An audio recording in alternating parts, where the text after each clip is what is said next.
Hello everybody and welcome. In this video I will show you top tricks for the headphone Skullcandy Grind.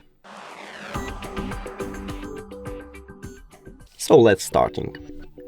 The first one, what I don't remember in a lot of headphones, it's a voice control. You can enable it and use it.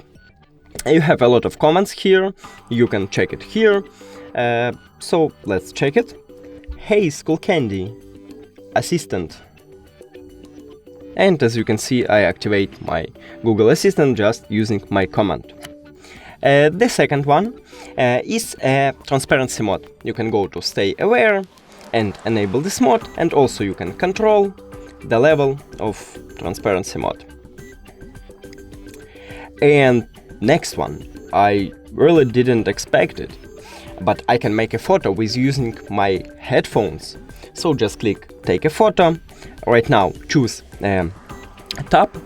I prefer 1 second hold for it. So let's test it. If I go to camera, I can just hold for 1 second. Oh, sorry. Maybe again. Oh, no. It doesn't work on my phone, but it worked on iPhone. So I know that it's working. That's it. Thank you for watching this video. If you found it helpful, please consider subscribing to channel and leave the like on the video. It's really important to us. See you later.